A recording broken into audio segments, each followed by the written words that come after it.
What is going on, everybody? Christian from Treasure Town here, and today we've got another bank safety box opening, or just like a safety box. It's going to have some coins. Here's the open package. You can see some other coin material that's not linked to today, but we have, this interesting pouch. It was just a friend of mine asked me to search their deposit box. I've done one similar that was really good, had some gold, had some better coins in it. A dime album that looks like a pretty old one, and then these are also some of the older Whitman ones, one a year collection, cent collection, US quarters. We'll have to look through that, maybe some rare stuff, and then looks like Silver Eagle. I'll do that closely. That was 2011, so it could be somewhat recent. Another Silver Eagle, maybe the silver $50 commemorative, and then some rolls, which we'll definitely be going through. Let's see. Looks like a normal nickel, some $50. I wonder what will be inside of there. It feels really light, so we'll see. Excited to open this up. Oh yeah, and then there's also these envelopes. Maybe will be full of cash. Let's find out in a moment. So I'm going to start with in the box. We've got the folders over here, some stuff, the pouch. We had these were just worth $1 each, and then these rolls will be exciting at the end. But I'm going to pour all this out and go through it coin by coin. And now here is everything that was in the box. So we'll just start over here. This has a German COA on it, Certificat Euro Mint. Good for one, GOP, good government. Let's see, Charlie Thone for Lieutenant Governor. Wonder what state that was from. We've got a Wheat Pennies, 50 pennies, Abbott Coin Counter Co. And then we've got a Nixon Agnew. Spiro Agnew was the vice president of Richard Nixon. Also resigned, I believe. Bicentennial Ike dollar. People look for the no mint mark, but it has to be proof. So, or else it's not anything. 1971, 74, $50. And then looks like some normal coins here. On these, these presidential dollars, you can always check for the missing edge lettering. But these all have the edge lettering on them. There's also some interesting mules there, where it was like this, and then a Sacagawea obverse sold for like $84,000, I think. You can look for the spinning eagle die crack on the Delaware coin. Also some experimental planchets there to be on the lookout for. This could be a little older with that D mint mark, 1964. There is a repunched mint mark that you can check for, but most of these, we'll see. I'm going to get them all in my hand here. These Wheat Pennies, there's a lot of potential, basically, for better coins here. Then I want to get into some of the folders. So 51, 53, 44, 45, 44. 1955, you can always look for that double die.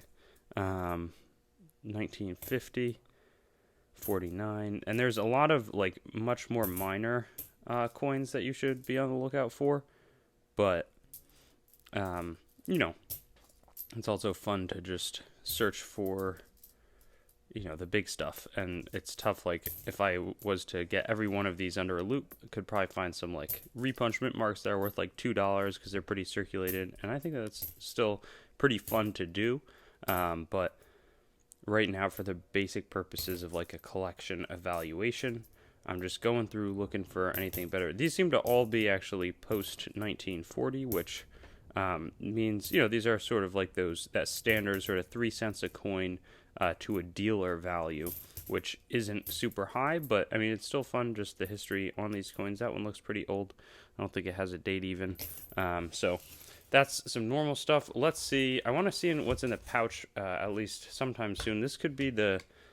interesting. 1000 Jahre Banteln, 997 to 1997.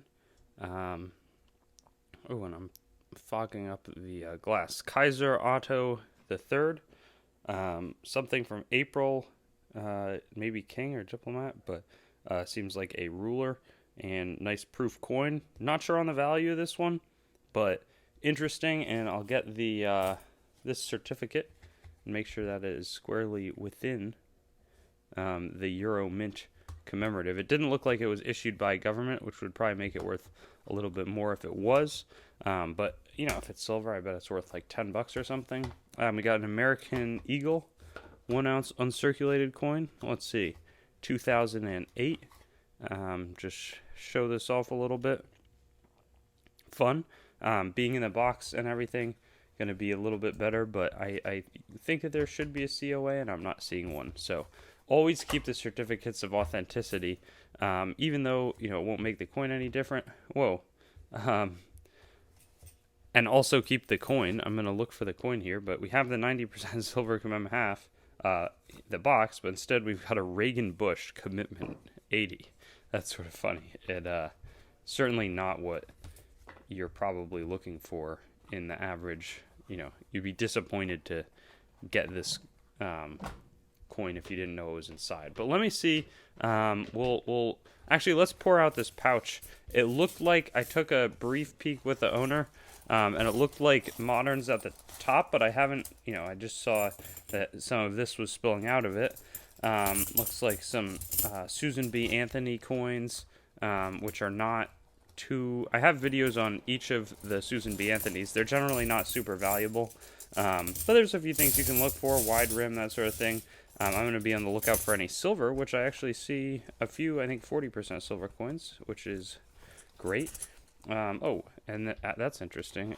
I heard some shaking, and it looks like we found a pouch of silver $half as well. So, sweet. I did not realize that there was going to be silver in there, and that will be a good result to report back to the owner with. But we've got Ronald Reagan. Seems like we've got a lot of the presidential dollar.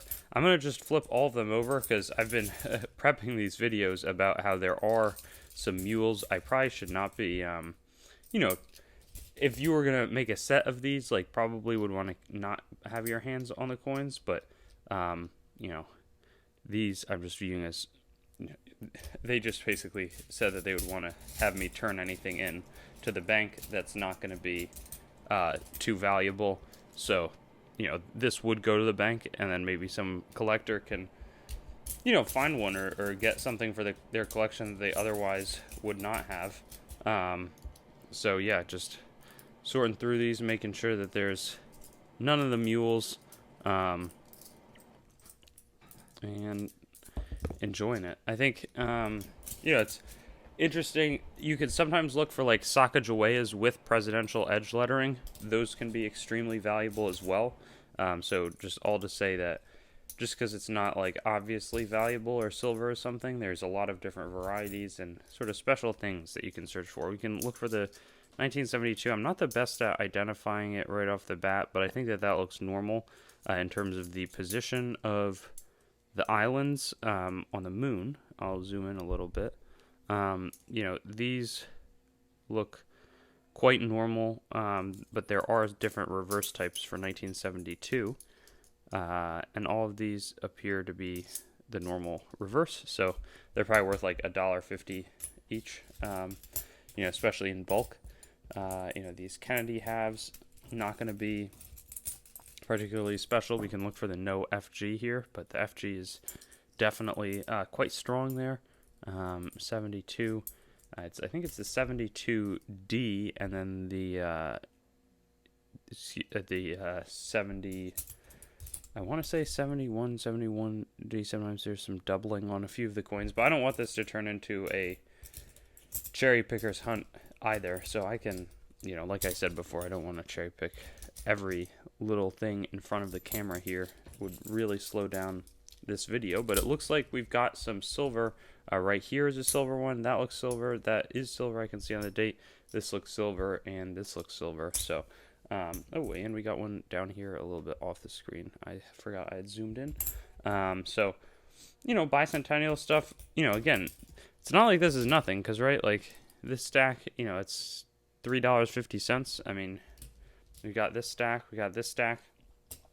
Not that it's wild, and I'll look for some of the wide rim material later, but those are good coins to try to be on the lookout for. Relative, that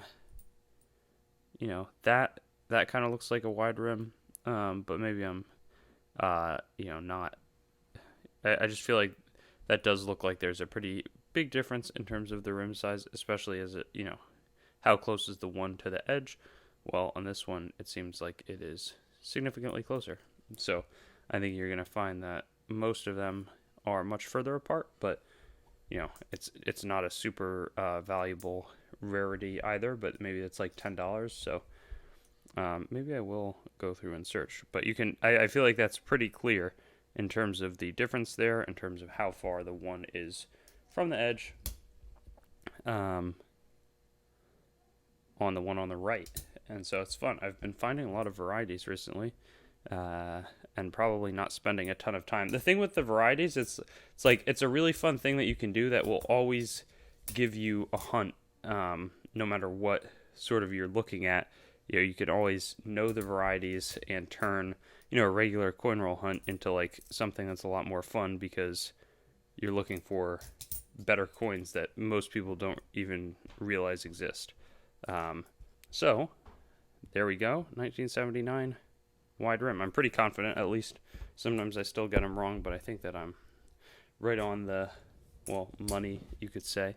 1967, these went from 1965 to 1970, but 1970D was not intended for circulation, so there's far fewer of them, and they're kind of slightly rare when you do find one. I think that there's some RPMs. That one just stuck out. Like, I didn't know if there's a little dip above the mint mark, but we'll just check for no 1970 Ds here. 1967, 68, 68, and that's not silver. Must have been in like a stack or something, but hey, pretty good. Looks like we got, I don't know, 5, 11, 12. So $6 face in, and then there's one $6, and that's 1965, I think our first for the day, of the 40% stuff.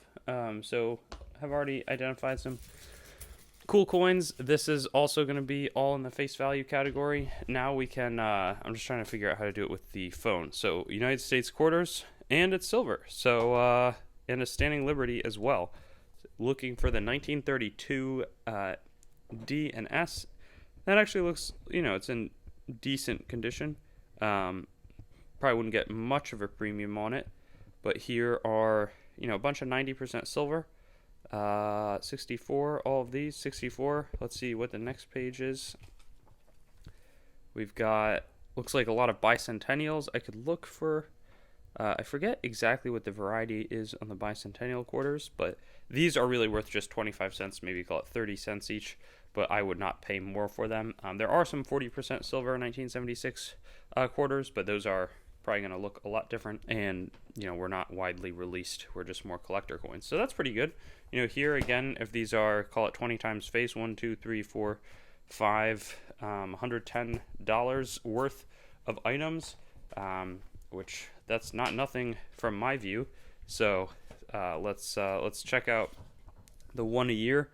None in the 09. I should probably look at all the dates, but does not strike me. Let's check for the double die. They always kind of look thick. Once I found one, and now I always look for it on the 1936. I'm sure you've heard me say that before. Sorry, apologies also for the filming with one hand contraption. We'll look for the 1969. There's no S. 1972. Maybe we can see if it's got double die. Doesn't look like it. So, 1984 doubled ear. Nope. So this folder is probably worth like $1, which probably is not the best result. Let's see, one a year. I don't have my hopes up for it, but we'll look through. Some of these are in decent shape, maybe $1 each, call it. And then we'll see if there's war nickels. Looks like there's a 1943. There's one, but only one silver coin in here, and then so most of these are going to be worth, right in that 5-cent range. But that one's probably like $1, and these are maybe $1. So call this $5, $6 with the face value included. That silver eagle though, that's a nice coin. This is probably minimum, I'm thinking $200 of stuff, maybe a little bit more. Dimes, nothing over there. We got 4 silver dimes from Mercury's, maybe a few more Roosevelts. Let's see.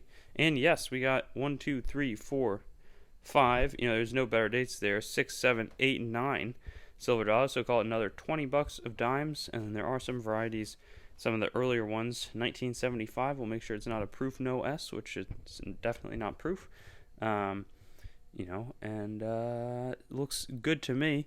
Fun hunt so far. Let's see what else do we have left here. We did the pouch, did most of this other stuff. I think last up from my view is going to be all those rolls. So I'm going to take a brief pause, break open all the rolls off camera, and tell you if I find something interesting. Actually, before I do that, let's see, you know, is this going to be silver or not? Because that would be sweet if it was. Some of them say like Penny Lincoln Memorial. Normally I can tell if something looks silver. That does not look silver to me. But now I really want to find out. Okay, that was not the best way to do that. But these look just very regular. So we got like $4 more in dimes. That's funny.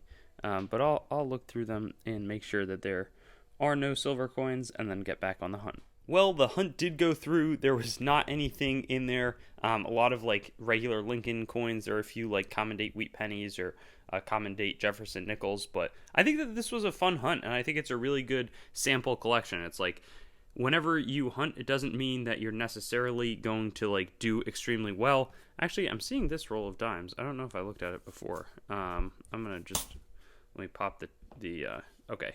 One sec. And that one was common too. But I mean, at least they know, you know, that these are going to be silver. They were mixed in with some of the non-silver stuff. You know, a lot of this will be going back to the bank. I think I'm happy about this 1979 wide rim find.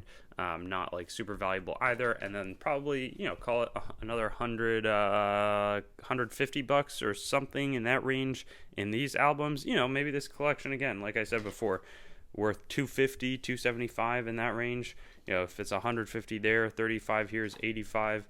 You know, this stack maybe brings you to 50 and then a bunch of face value. You know, there's cool things out there, and you should never not look at a collection just because you don't think it's going to have great things. I've looked at collections like this that then have a, you know, $100 coin, $200 coin, $500 coin. So all goes to say, always take a look at collections, have fun with it, and I'll see you on some of my future videos. Maybe we'll find something huge the next time. Thanks for watching the video. Be sure to like, comment your thoughts, and subscribe to Treasure Town, and get in touch with me on Instagram, Facebook, and Twitter. Also, check out my website, treasuretowncoins.com, for news and updates related to the channel and collectibles in general. Lastly, there's a link tree in the description with links to all of my other sites, as well as some affiliate links that can support the channel. But with that being said, have a great day, and I'll hope to see you on some of my videos in the future.